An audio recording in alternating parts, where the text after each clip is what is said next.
I want to know if you ever take the time to sit down and think about how can I make my life easier? In what ways can I implement certain things in my life that can just simply make my life work for me, make my life just easy? Do you ever really sit down and you think about that sometimes?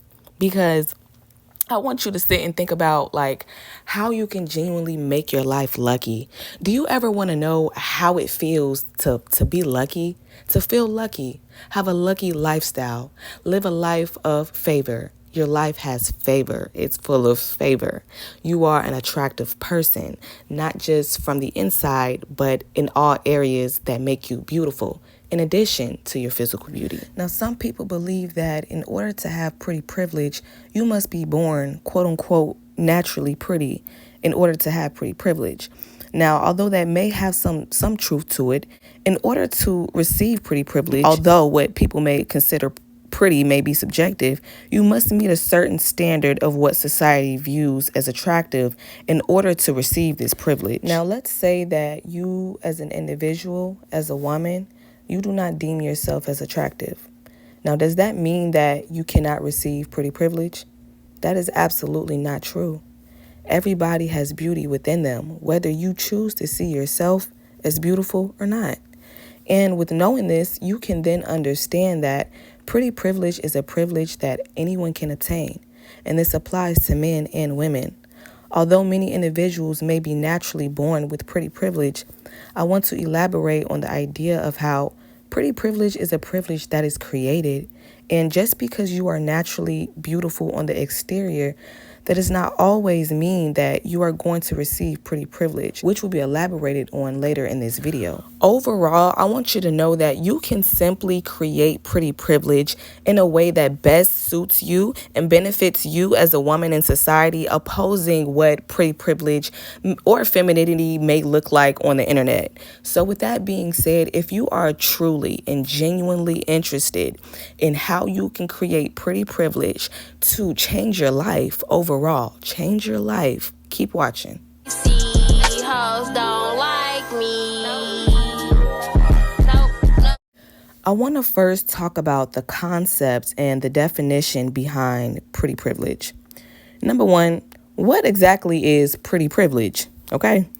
Pretty privilege, also known as beauty premium, this is according to Google, is the idea that people who are considered physically attractive receive preferential treatment. This can happen in many contexts, including the job market and in school. I really like this definition because I feel like this definition is very realistic, and some women still do not understand how imperative their appearance is and how their appearance can actually dictate certain outcomes in their lives. And although this may be unfortunate to say, I want to say that these are typically women who are content with behaving and looking mediocre more frequently than they should. A great example of this would be Meatball off of Baddies. She is a woman who is less likely to receive preferential treatment based off of how frequent, mediocre, and impulsive her appearance is, and also how she carries herself. And I also want to give a disclaimer that this video is not made to bash or send judgment. This video is utilized for knowledge and education, and therefore I'm utilizing Meatball as an example to portray the point that I'm making within this video. So with that being said, I would like to provide an example to illustrate how simply pretty privilege can elevate your life and literally hand you opportunities. Hand you opportunities. You don't have to do anything, okay? So I'm just going to go ahead and I'm going to give a slight example to illustrate exactly what pretty privilege is and what it can do for your life. So, quick little story time. 2 years ago, there was a time that I had went to audition to be a dancer, right? And at this time, I had no background of how to dance, how to use the pole, how to do floor work, how to do anything of what requires you to actually be an entertainer. I just knew that at this time, I'm like, I want to be a dancer. This is what I want to do. I'm going to go and I'm going to do this, right? So long story short, I went to this club and I auditioned, right?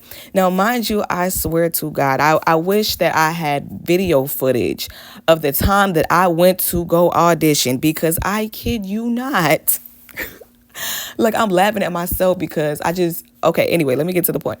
I kid you not. When I tell you that was the most embarrassing, and I know I can be dramatic, but I'm not being overly dramatic when I'm telling this story. I'm not being dramatic. When I tell you, I literally was so effing cringy. I did not know anything of what I couldn't even walk in my heels, okay? When I tell you, them people was they was looking at me like, what in the hell? Like, this, okay, you're going to need some work. You're going to need some work. So long story short, after I got done auditioning, because, I have a great level of confidence within myself. I'm not going to lie. I really do. So despite the fact that I knew that my audition was terrible, I went down off that stage. I went to that bar. I went and talked to management. I looked that woman and that man straight in the eyes. I said, what's up? What are we doing? Okay. She looked at me. She said, okay, well, you can't dance, but we're going to go here. We're going to hire you anyway. You're beautiful. You're going to have to come in on day shift because you're going to need to practice and you're going to need some work. Okay. So right there off the bat, I already had a job. And this was my first time auditioning as a dancer when I was not indeed qualified, and I still got the job. Okay. And this is a prime example to show how effective pretty privilege is when it comes to attracting the things that you want out of life. The simple fact that I'm able to receive a job that I was below qualified for and still got hired goes to show you what pretty privilege is, how it works, and how you can use it to your advantage as a Black woman to change your life.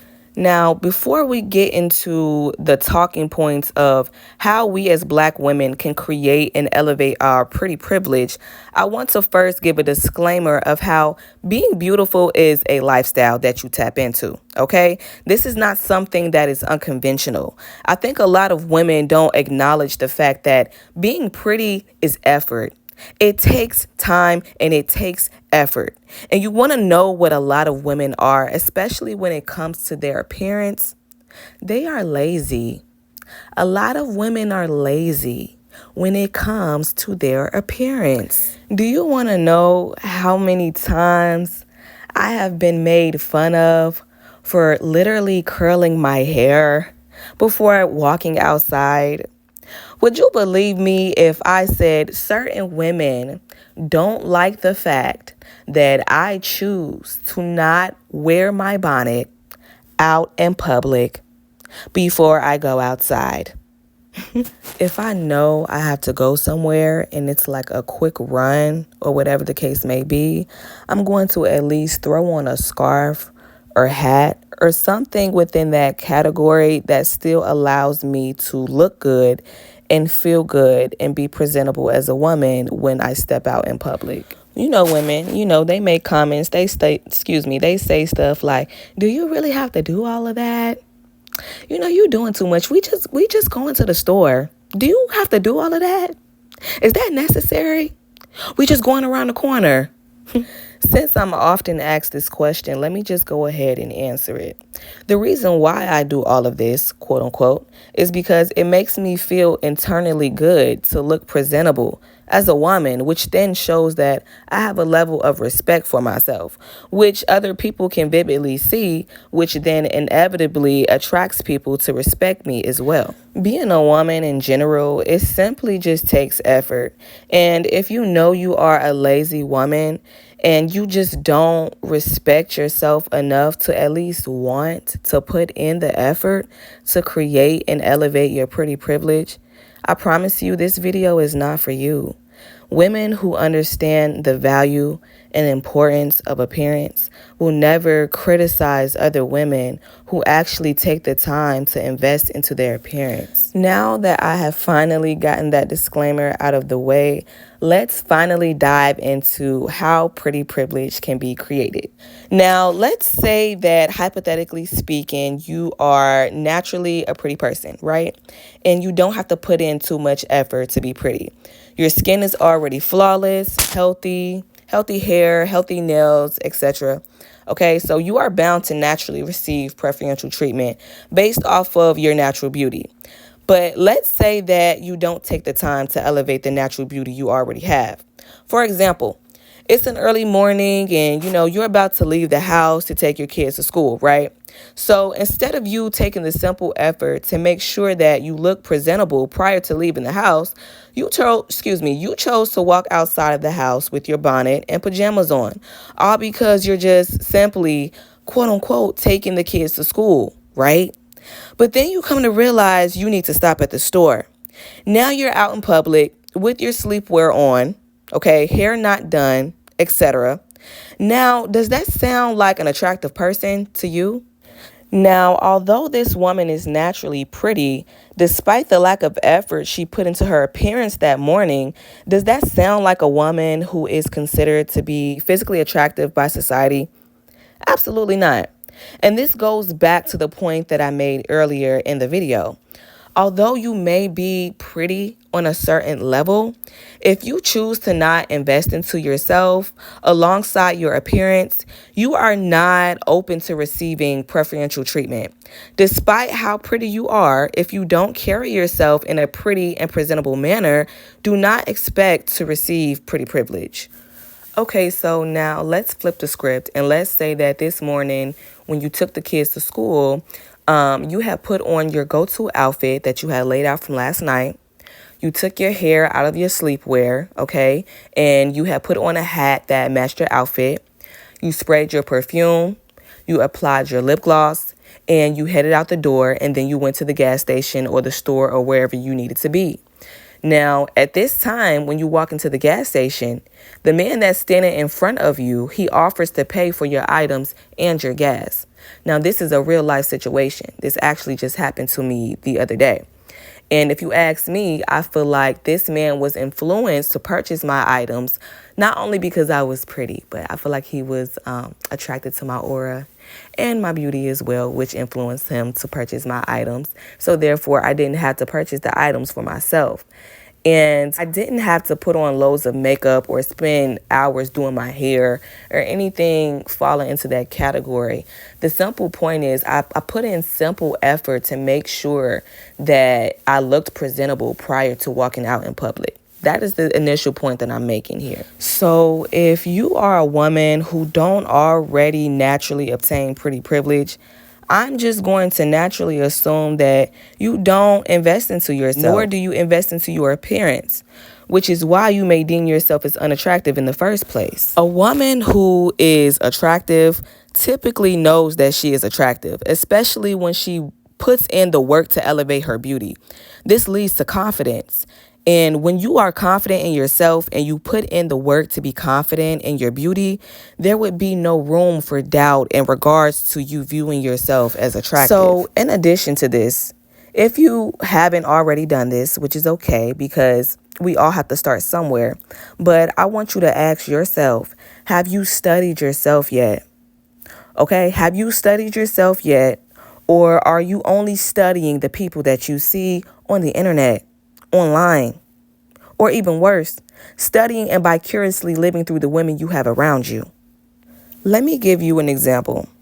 So you may notice that one of your friends notoriously gets French tip when she gets her toes done, right? And as a result of this, you yourself, you also go and you get French tip on your toes as well. Now, before, you probably got all white toes or all pink toes, simply because that's you. That's what you like. And that fits you well with yourself and your skin complexion, etc. So I would like you to ask yourself, I want you to ask yourself, do you actually like the French tip? Does the French tip give you the same exact feeling as of when you got all white toes or all pink toes? Now, you may be like, Harmony, what point are you getting to? What point are you making? Okay, let me get there. The point that I'm initially making here is that in order to attract genuine pretty privilege, you must create the idea of pretty privilege that is specifically designed and catered to you. There was a point to where a vast majority of women online and in America in general were getting plastic surgery and BBLs simply because they believe that they are investing into their appearance and elevating their pretty privilege, which is fine. However, just because that may be something that women may be commonly indulging in because they believe it will elevate their appearance does not mean that I myself should also get plastic surgery or a BBL as well. Why? Why, you may ask? Because I personally believe that my small figure brings just as many benefits as a BBL would. And this simply stems from the observation and me studying myself and the interactions I have with other people. Matter of the fact is, how can you genuinely create pretty privilege for yourself if you haven't taken the time to experiment with the things that make you feel beautiful? Do you even know what your personal style is? Or do you just copy someone else's style that you see on social media? Do you know what lip colors look good with your complexion? Or did you just buy it because your favorite influencer uses a certain lipstick? Whole time that lipstick look good on her, but it don't even look good on you. Okay? It don't even look good on you. Okay? Put in the work. Stop being lazy. Pretty privilege, it takes reflection and time to get to understand yourself, love yourself, and build confidence within yourself. Start wearing clothes that complement your figure. Especially if you have a great figure, why not complement it with the clothes that you wear? What colors and shades pair best with your complexion? Start doing your research and get inspiration. Ultimately, these are just the primary steps that should be taken when you are considering creating pretty privilege for yourself. And as a woman, this is fun. This is very, very fun to do. This shouldn't feel like work or exhaustion to you. This should be something that is fun for you, okay? We start from ground one, which is reflection. Understand and study yourself so that you can apply beauty habits that best suits you as a woman and not through anyone else. Okay, this leads to true self-love and unlimited confidence. That is all that I have for you beautiful ladies in this video. Catch me in the next one. Deuces. See hoes don't